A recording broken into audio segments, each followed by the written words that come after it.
ਗੁਰਦੁਆਰਾ ਸਿੱਖ centre Germany ਦੇ ਹਫ਼ਤਾਵਾਰੀ ਦੀਵਾਨ ਵਿੱਚ ਸਿੱਖ ਰਾਜਨੀਤਿਕ ਵਿਸ਼ਲੇਸ਼ਕ ਅਤੇ ਲੇਖਕ ਸਰਦਾਰ ਅਜਮੇਰ ਸਿੰਘ ਦੀ ਕਿਤਾਬ ਖਾੜਕੂ ਲਹਿਰਾਂ ਦੇ ਅੰਗ ਸੰਗ ਜਾਰੀ ਕੀਤੀ ਗਈ।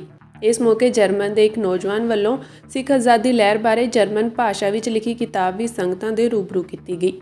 ਇਸ ਮੌਕੇ ਮੰਚ ਸੰਚਾਲਨ ਕਰਦਿਆਂ ਭਾਈ ਗੁਰਚਰਨ ਸਿੰਘ ਗੁਰਾਇਆ ਨੇ ਕਿਹਾ ਕਿ ਸਿੱਖ ਕੌਮ ਦੇ ਵਿਦਵਾਨ ਚਿੰਤਕ ਸਰਦਾਰ ਅਜਮੇਰ ਸਿੰਘ ਜੀ ਨੇ ਜਿੱਥੇ ਪਹਿਲਾਂ 20ਵੀਂ ਸਦੀ ਦੀ ਸਿੱਖ ਰਾਜਨੀਤੀ 1984 ਅਣਚਿਤਵਿਆ ਕਹਿਰ ਕਿਸਬਿਦ ਰੂਲੀ ਪਾਤਸ਼ਾਹੀ ਸਿੱਖਾਂ ਦੀ ਸਿਧਾਂਤਕ ਘੇਰਾਬੰਦੀ ਤੂਫਾਨਾਂ ਦਾ ਸ਼ਾਹ ਅਸਵਾਰ ਸ਼ਹੀਦ ਕਰਤਾਰ ਸਿੰਘ ਸਰਾਭਾ ਅਤੇ ਮਨੁੱਖੀ ਅਧਿਕਾਰਾਂ ਦੇ ਅਲੰਬਰਦਾਰ ਸ਼ਹੀਦ ਭਾਈ ਜਸਵੰਤ ਸਿੰਘ ਖਾਲੜਾ ਜੀ ਦੀ ਜੀਵਨ ਬਾਰੇ ਕਿਤਾਬਾਂ ਸਿੱਖ ਕੌਮ ਨੂੰ ਦਿੱਤੀਆਂ ਹਨ। ਇਹ ਖਾੜਕੂ ਲਹਿਰਾਂ ਦੇ ਅੰਗ ਸੰਗ ਕਿਤਾਬ ਸਰਦਾਰ ਅਜਮੇਰ ਸਿੰਘ ਵੱਲੋਂ ਆਪਣੇ ਤੇ ਹੰਡਾਈਆਂ ਤੇ ਨੇੜੇ ਤੋਂ ਦੇਖੀਆਂ ਦੋ ਹਥਿਆਰਬੰਦ ਲਹਿਰਾਂ ਨਕਸਲਬਾੜੀ ਲਹਿਰ ਤੇ ਸਿੱਖ ਕੌਮ ਦੇ ਗਲੋਂ ਭਾਰਤ ਦੀ ਗੁਲਾਮੀ ਲਾਉਣ ਲਈ ਚੱਲੇ ਆਜ਼ਾਦੀ ਦੇ ਸੰਘਰਸ਼ ਨੂੰ ਆਪਣੇ ਅਨੁਭਵ ਤੇ ਵਰਤਾਰਿਆਂ ਨੂੰ ਸੰਗਤਾਂ ਅੱਗੇ ਰੱਖਿਆ ਹੈ।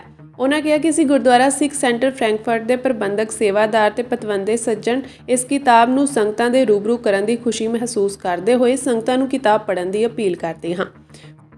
ਫਰੈਂਕਫਰਟ ਦੇ ਨੌਜਵਾਨ ਵੰਸਰਾਜ ਸਿੰਘ ਨੇ ਸਿੱਖ ਆਜ਼ਾਦੀ ਦੀ ਲਹਿਰ ਦੇਸ਼ ਪੰਜਾਬ ਦੀ ਵੰਡ ਪੰਜਾਬੀ ਸੂਬੇ ਦੀ ਮੰਗ ਧਰਮੀ ਯੁੱਧ ਮੋਰਚੇ ਜੂਨ 84 ਦੇ ਘੱਲੂਘਾਰੇ ਅਤੇ ਨਵੰਬਰ 1984 ਦੇ ਸਿੱਖ ਕਤਲੇਆਮ ਨੂੰ ਜਰਮਨ ਭਾਸ਼ਾ ਵਿੱਚ ਕਲਮਬੰਦ ਕੀਤਾ ਹੈ। ਇਹ ਕਿਤਾਬ ਵੀ ਦੀਵਾਨ ਦੌਰਾਨ ਜਾਰੀ ਕੀਤੀ ਗਈ।